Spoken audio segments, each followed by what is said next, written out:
Assalamualaikum warahmatullahi wabarakatuh. Perkenalkan, nama saya Veronica Imelda. Saya dari kelas 12 keperawatan A.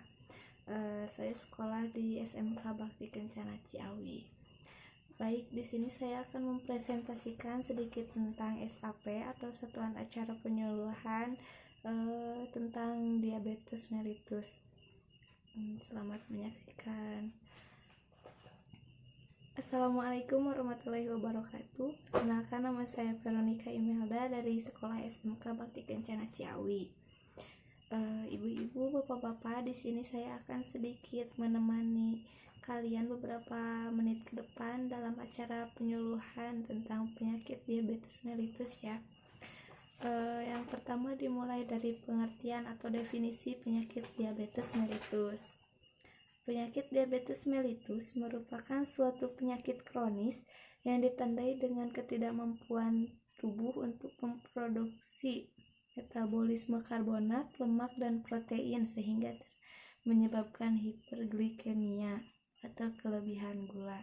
Nah, itu merupakan pengertian dari Sulistira ya.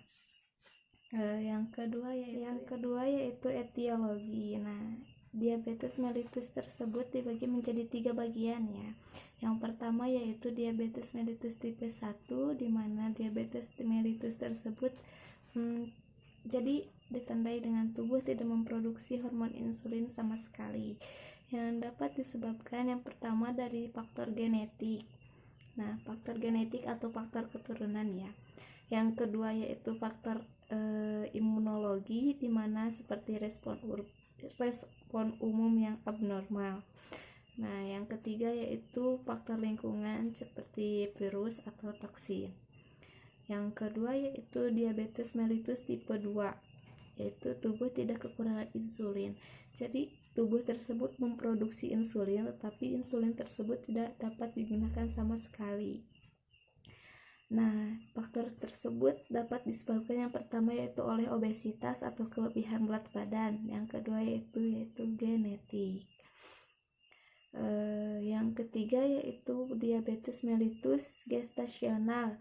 Diabetes mellitus ini umumnya terjadi pada masa kehamilan. Yang terjadi akibat yang pertama yaitu hormonal dan yang kedua yaitu metabolik. Yang selanjutnya yaitu tanda dan gejala. Yang pertama, gejala umum yang disebabkan oleh diabetes mellitus yaitu poliuria, atau jadi penderitanya tersebut sering buang air kecil atau BAK. Yang kedua yaitu glukosuria atau terdapat gula dalam air seni. Nah, jadi sering disebut dengan kencing manis gitu. Yang ketiga yaitu polidipsia atau sering merasa haus, dan yang terakhir yaitu polifagia atau sering merasa lapar. Yang selanjutnya yaitu patofisiologi. Patofisiologi DM di sini yang saya ambil yaitu patofisiologi dari diabetes mellitus tipe 2 ya.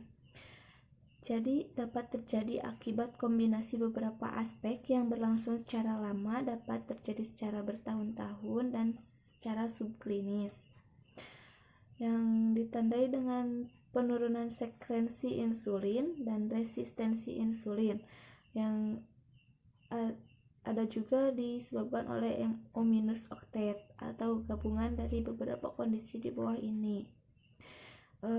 Penurunan sekresi insulin pankreas, yang kedua yaitu penurunan efek inkretin, yang ketiga yaitu peningkatan limfosis, yang keempat yaitu peningkatan reabsorpsi gula, yang kelima yaitu penurunan uptake glukosa perifer, yang keenam yaitu peningkatan produksi glukosa oleh hepar, dan yang ketujuh yaitu disfungsi neurotransmitter, dan terakhir yaitu peningkatan sekresi glukogen dari sel-sel alfa pulau Langerhans.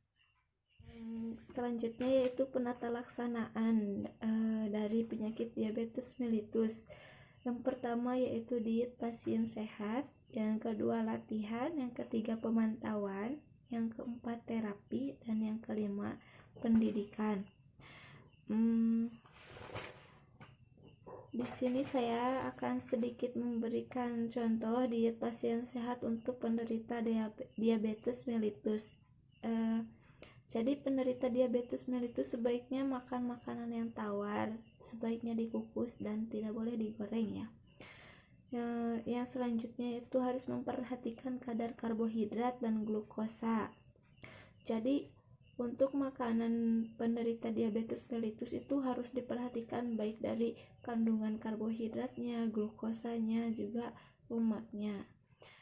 Jadi tidak boleh sembarang makanan itu masuk. Nah, yang selanjutnya yaitu pengobatan untuk pasien diabetes mellitus. Yang pertama yaitu pengobatan insulin yang bertujuan untuk menjaga kadar gula darah tetap normal melalui pemantauan rutin, terapi insulin, diet, dan olahraga. Yang kedua yaitu perawatan diri seperti diet diabetik, konseling gizi, dan perhitungan karbohidrat serta latihan fisik. Baik, Bapak-bapak dan Ibu-ibu sekalian, mungkin di sini pertemuan kita kali ini ya. Mohon maaf apabila banyak terjadi kesalahan dan semoga informasi dari penyuluhan ini dapat berguna bagi Bapak-bapak dan Ibu-ibu sekalian. Wabillahi taufiq wal hidayah.